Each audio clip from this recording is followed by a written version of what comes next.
If they tell you they've got all the answers, they're full of crap, because every entrepreneur is doing this mostly for the first time. And I want all the entrepreneurs out there to know that you're not alone and don't feel like you've got to have it figured out. That's why you listen to podcasts like this. You work with people like Rocky. I was actually thinking while you were saying that I need a legacy employee users group or support club, so we can all talk about the mics that we've had and the mics that we will have and what we did. That's a great idea. Welcome to the Profit Answer Man podcast. We believe the purpose of business is to make lots of money. We'll show you how to scale and grow your profit and cash flow, all while working less. We're a big fan of the ELF model: easy, lucrative, and fun. If you're the backbone of America, you deserve to be well rewarded for that. Listen in to see how other business owners are doing it and how to maximize your profit and cash flow. Welcome to the Profit Answer Man, Kurt Wilkin. It's great to have you join us today. Rocky, I'm so excited to be here, and I love what you're doing. And I'm excited for the conversation. Can you share a little bit about yourself and I guess your past business? Well, let's see where to start. So I'm an entrepreneur at heart, and my most recent business was called HireBetter, which was a recruiting firm that helped entrepreneurs build next level teams. And we partnered a lot with EOS. I know you've got a lot of EOS in your audience. So we partnered a lot with those folks as they tried to grow their business. We handled the people side. Before that, I grew a finance and accounting consulting firm to about 120 employees and sold it. And before that, I was a very bad accountant and CPA for Ernst & Young. So there's a little bit of my background. You know, it's funny. That's the one part of business most owners struggle with, the accounting and finance. But I'm assuming you did well with it, at least, because you came from the background. You know, that would be a safe assumption, but it's not a true assumption. So I can get my way through it, but I don't like it at all. And I had good partners that were very good at that. And I happen to gravitate towards other sides of the business: sales, marketing, and strategy. Why do you think so many business owners struggle with the accounting finance side? Because most entrepreneurs are not accounting and finance folks. And so they become an entrepreneur because they have a vision or a dream or an interest in something, whether it's cooking or architecture or, you name it, whatever your business is. And most people don't like the finance and accounting side. That's why it's very good to partner with somebody who's really good at that. And that is the key. It's one of those things you can't ignore. So we're here to talk about your book, amongst other things, Who's Your Mike? And I love this because it's a problem that I see with a lot of my clients. And there was a line at the beginning that really kind of hit me.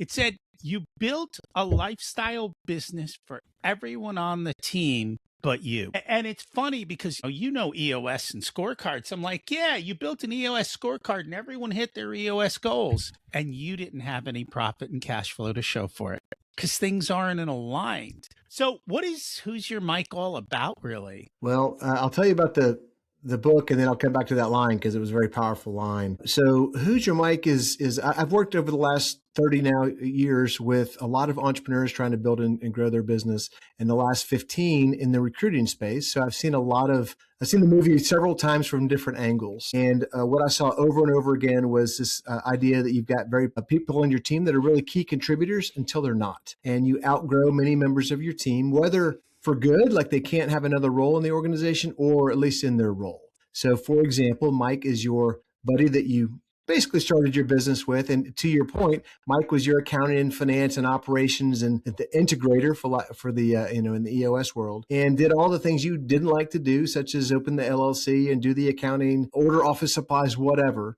while you had the vision for the business. But as you grew, Mike's role grew. He went from your bookkeeper to your accountant to your controller to ultimately your CFO. And he's a very loyal employee. He's working 100 hours a week to make things work. But you look up one day and you're now a $10 million business, and you're trying to negotiate a line of credit with the bank, maybe a merger agreement with your biggest competitor, and Mike is in over his head. He's swirling, doesn't know what he's doing, but he's so loyal to you. You look up and you realize, man, Mike is just so far in over his head. So my question is, who's your Mike? Every entrepreneur either has a Mike, has had, or will have a Mike.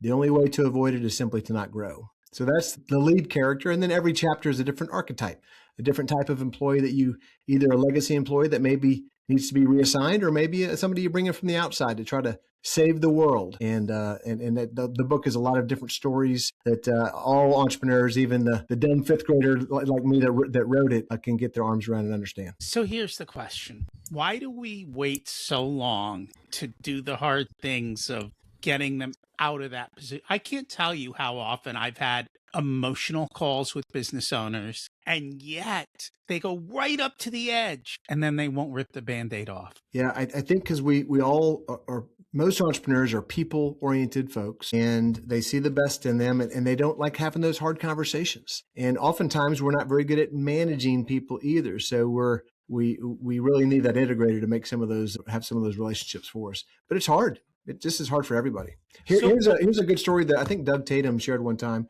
He said, guys, imagine your best friend from elementary school. You grew up together, you rode your bikes, you chased girls, whatever. You graduate high school and you look up one day and you say, you know what, Mike, you're no longer my friend. You're fired. And that's how a lot of these entrepreneurs have to deal with long-term employees. That is the case. Sometimes it's not as challenging because you haven't been with them for 10 years, but oftentimes it is. So what do you tell them? How do we get them to take action? And do you have to fire them? You don't have to fire them. And that's in my book, I lay out several different scenarios. It depends a lot on Mike's demeanor and how he or she, what other benefits they might have to the organization, how big their ego is, how willing they are to be part of the team, but maybe not a key part of the team, and then having honest conversations. If Mike is truly swirling in over his head as much as we think he is, he's going to be very appreciative of the conversation. And he's not going to want to continue to be the CFO. He wants to be an individual contributor or maybe move on to something else if that's what you determine. But there's a lot of strong legacy employees that maybe have a place on the team, maybe not as much as you're compensating them, but definitely not in that leadership role anymore. There's so many reasons why. Some of them are, it's hard to attract somebody to be part of Mike's team if Mike's a C player. How are you going to attract an A player in your accounting group if you have a C player running it? So there's all kinds of reasons you need to make a move. And that makes sense. It amazes me how many people will go up to the owner afterwards and go, why did it take you so long? Thank God you finally did that. And I'm always like, why didn't you speak up sooner? But people won't. That aggravated me as the CEO. People wouldn't be honest with me. And I'm just a regular dude. Just come and talk to me like I'm a regular person. Like, Kurt, we can't. You've got the CEO title, which that probably meant I didn't have the right team. Goes back to your quote about having a team of that had a nice lifestyle business for themselves. It's not unusual. And so I guess that really comes down to culture, right? That's what you're basically saying. You built a team, but you didn't create the culture, or you didn't hire to the culture. I mean, you were in that whole business. How do we find and bring in the right people? And in today's world of AI resumes and everything else, how do we make sure it's real? Yeah, well, so I've been very honest in my book about the HireBetter journey. We had some struggles and obviously we had some successes.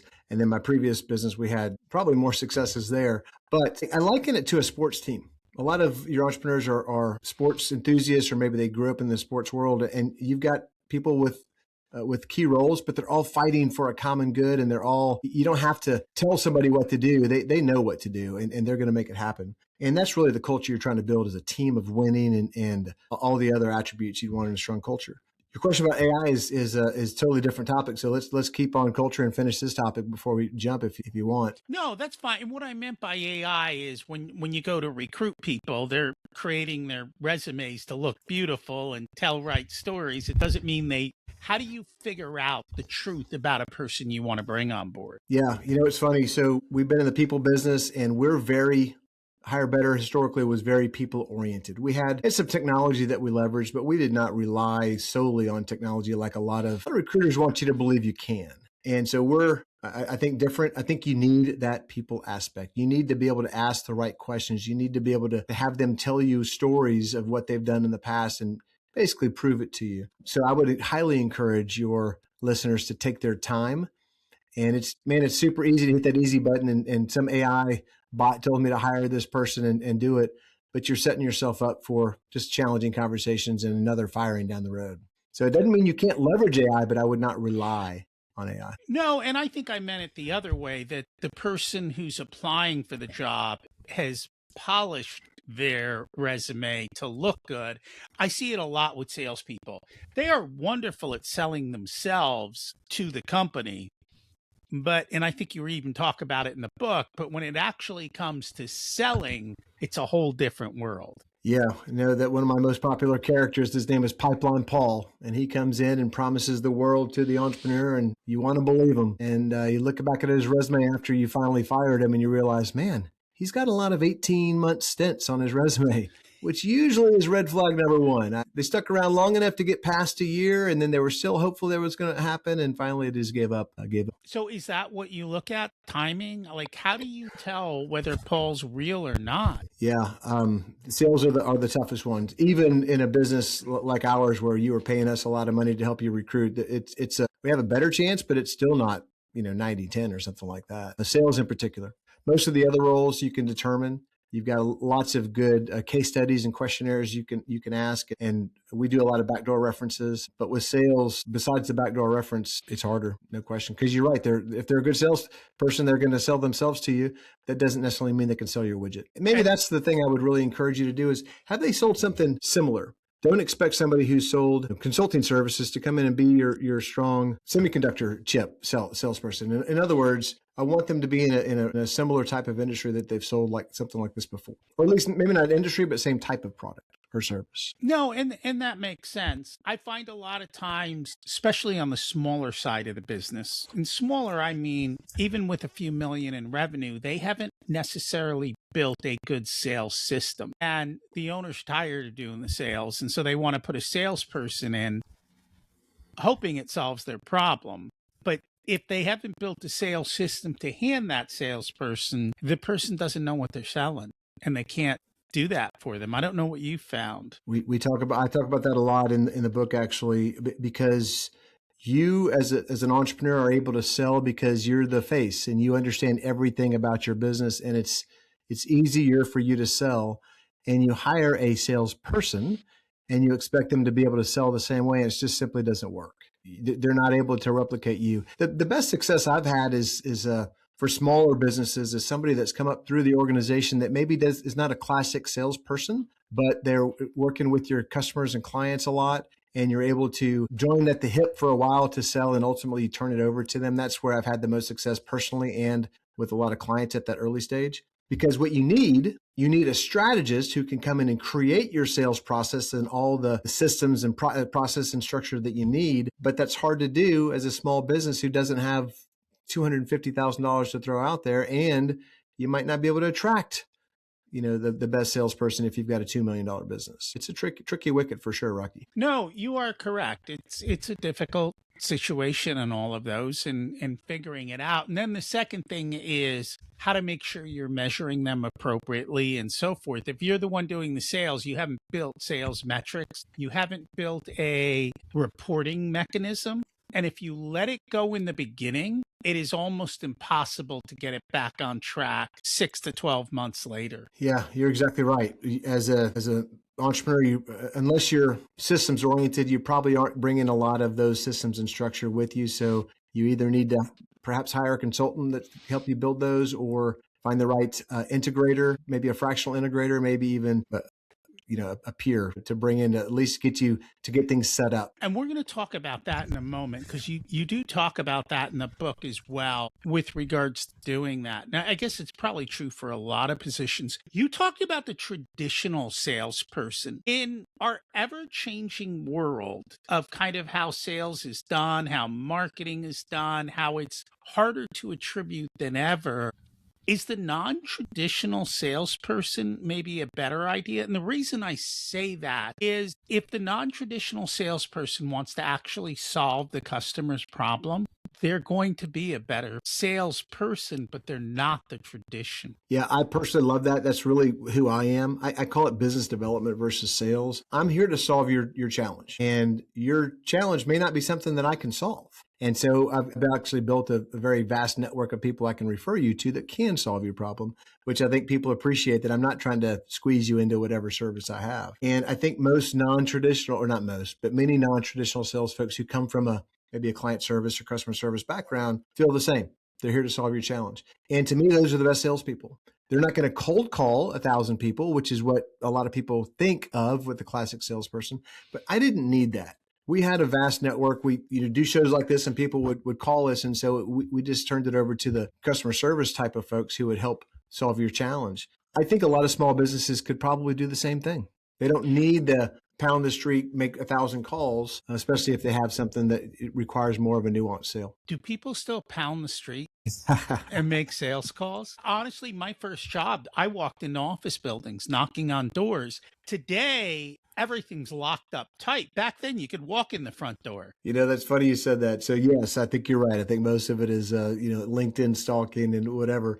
But it brings up a funny story. I had on my podcast, which is called Unlocking Moves. I was lucky enough to have my 94-year-old aunt on a few months ago, about a month before she passed. And we were talking about her dad's job in the must have been 20s in Grand Forks, North Dakota. He was in advertising sales for their local newspaper. Every day, he literally had to sell the next day's advertisements. So it wasn't like you sell for a year. Every day he's out there. And can you imagine in negative 20-degree weather going out and literally pounding the pavement to make tomorrow's sales? It's got to be one of the tougher roles I've heard of. It was a different time. Like doors were not locked and you could walk into places and everyone had a receptionist. So there was somebody to talk to that if you could make friends with would get you into the office in the back and get you with the decision maker. And you could do that. In today's world, everyone is so busy and tight and I don't know if it would go. But the bigger point that I was going to make there is you can break roles down.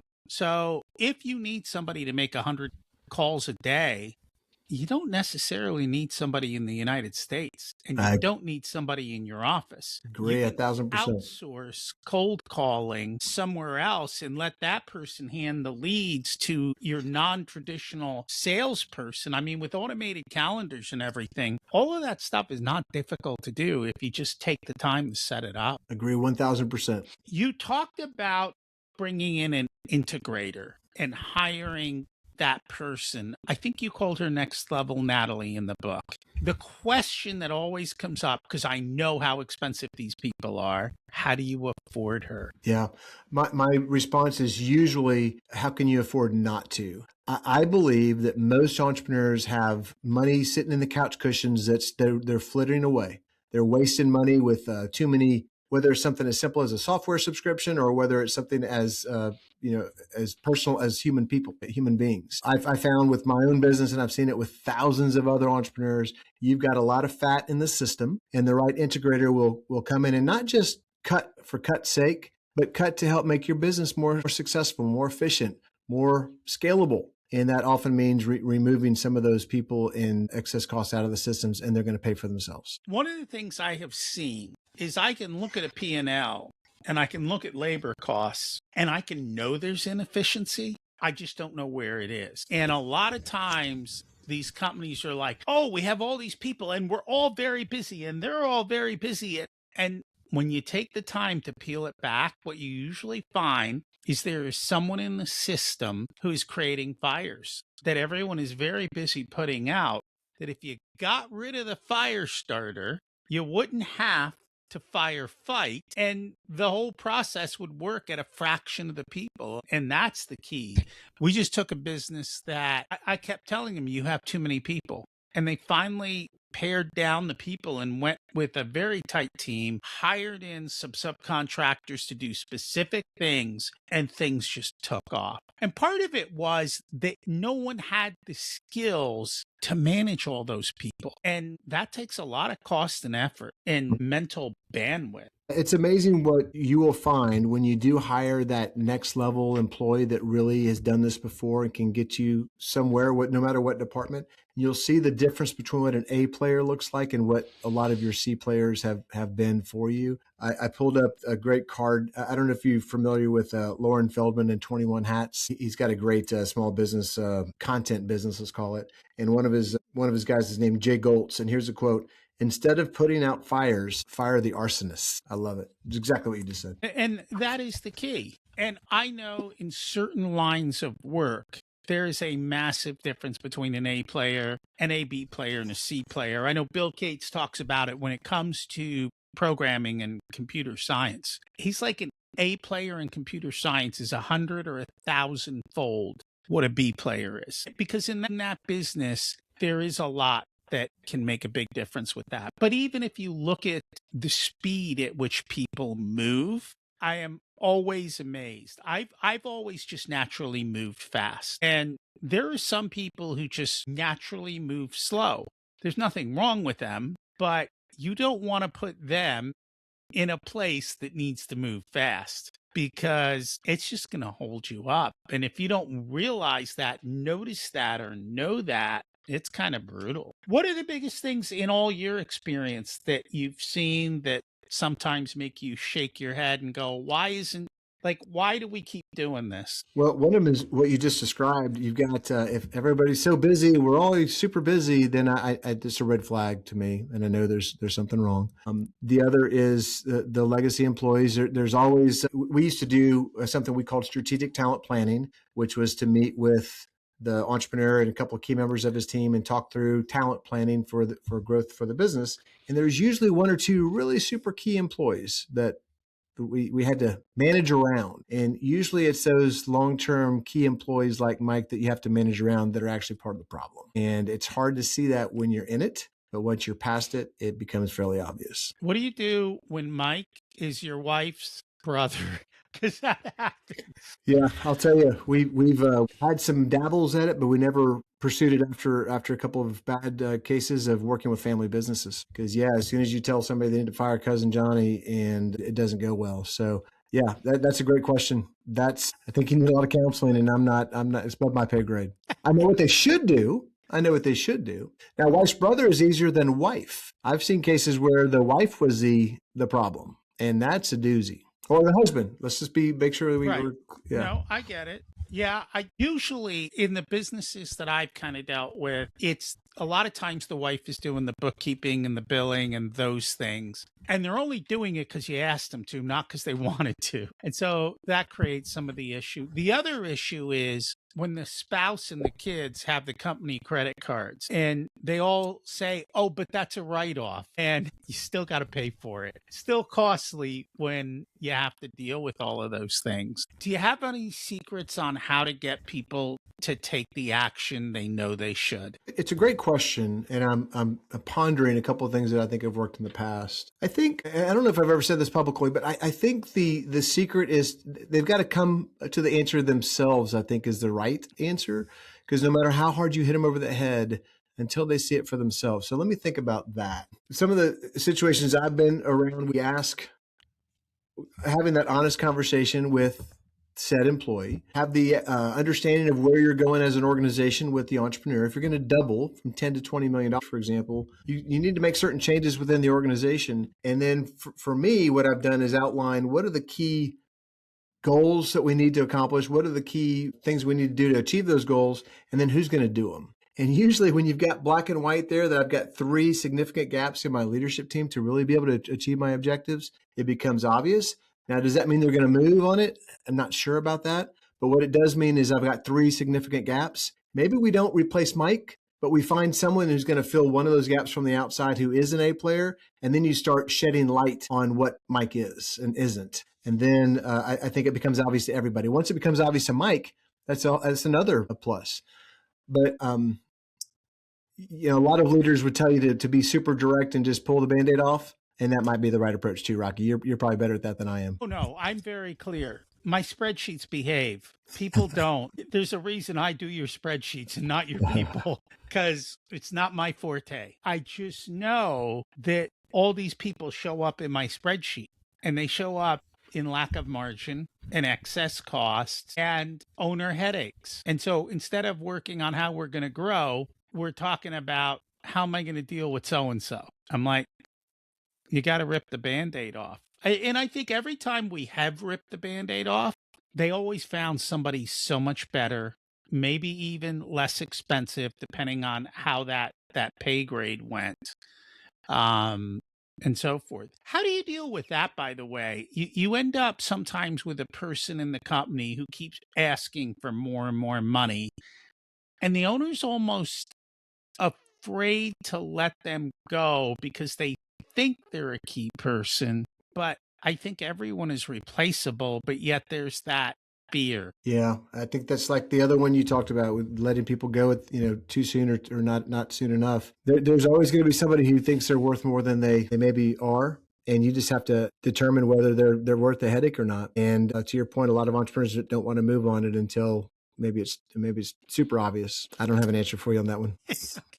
Well, I'm glad I'm not the only one without answers. Hey, nobody's got all the answers. If they tell you they've got all the answers, they're full of crap, because every entrepreneur is doing this mostly for the first time. And I want all the entrepreneurs out there to know that you're not alone and don't feel like you've got to have it figured out. That's why you listen to podcasts like this. You work with people like Rocky. I was actually thinking while you were saying that I need a legacy employee users group or support club, so we can all talk about the mics that we've had and the mics that we will have and what we did. That's a great idea. There you go. And one of the things I have found is if you build the pay structure right to begin with, based on incentives, instead of a guaranteed salary, it at least takes it off of your plate and it puts it on their plate. We were just working on salary structure today, and a lot of my clients it's a utilization issue of, how many client hours have you billed? And when they go to salary, all of a sudden utilization drops. I'm like,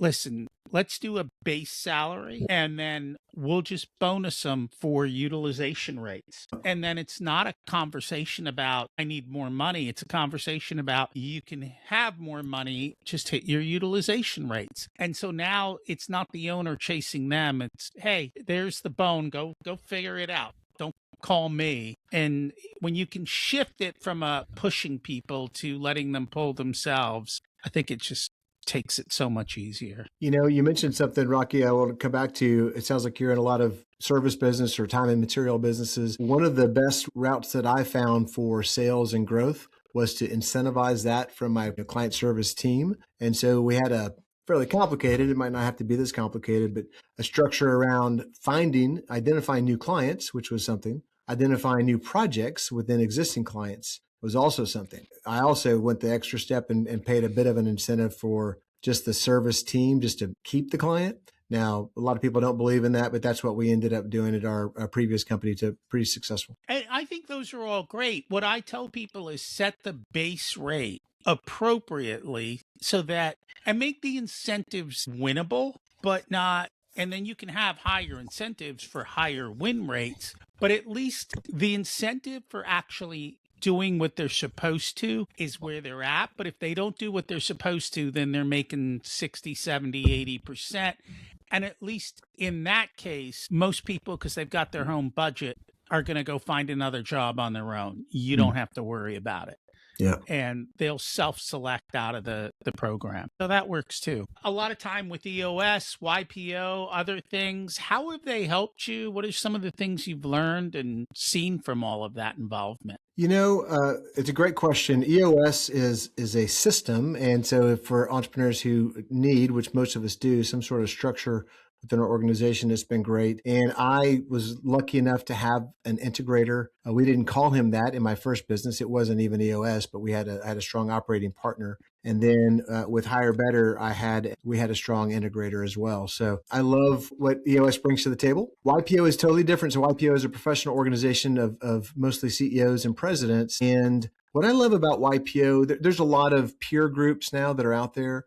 But what I like about YPO is it's the only one, to my knowledge, that has a not just professional and not just your own growth, personal growth, but also your family.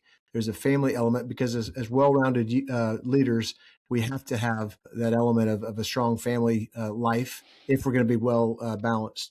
So that's what I really loved about YPO, not just at the local level, but there's a lot of things available on the national and international level at YPO as well. Big fan. Any other groups and things you've been involved with on your entrepreneurial journey that have helped you get ahead? I think that we all need other folks that are going through life together, whether it's a professional group or just I have a Bible study, for example. I've got a couple of other men's groups. And I think the more we can share our challenges, our successes with other men, in my case, or women in some of your other listeners' case, I think the better, because it's hard to get, it takes a village. It's hard to go through life on your own. That is true. And I think being willing to admit what's going wrong, the reality is you find you're not alone. I think most business owners have this weird mentality that nobody else has gone through or dealt with what they've dealt with. And the reality is everyone has who's in your boat. I can't tell you how many times I've, had no, Kurt, you don't understand. I'm a special snowflake. And the reality is 95% of your challenges are the same things that a lot of other people face. Sure, you've got nuances, but if you're brave enough to admit some of those challenges, you're going to find some good support groups out there. And I think that's the key. If people would like to learn more about the book, you also have a podcast. How do they do all of that? Well, they can check out the book at who'syourmike.com. And that was a lot of fun, a lot of good stuff in there.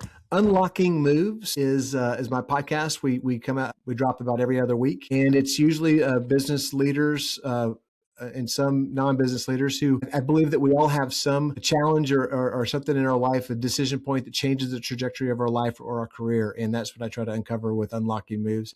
Had some great folks, the founders of Poppy, the founders of Tecovas. It's been a fun deal. And then kurtwilkin.com. I'm sorry, Kurt Wilkin at Twitter or LinkedIn is other places. But yeah, I'd love to engage with entrepreneurs. My goal in life is capitalism for good, and how can I support good people building great businesses. Awesome stuff. Thank you so much for joining us today. Rocky, thanks for having me, man. I really love the platform and love what you're doing. Thanks for listening to this unedited video of the Profit Answer Man podcast. If you'd like to catch the full episode and learn more about what we do, check us out at profitcomesfirst.com.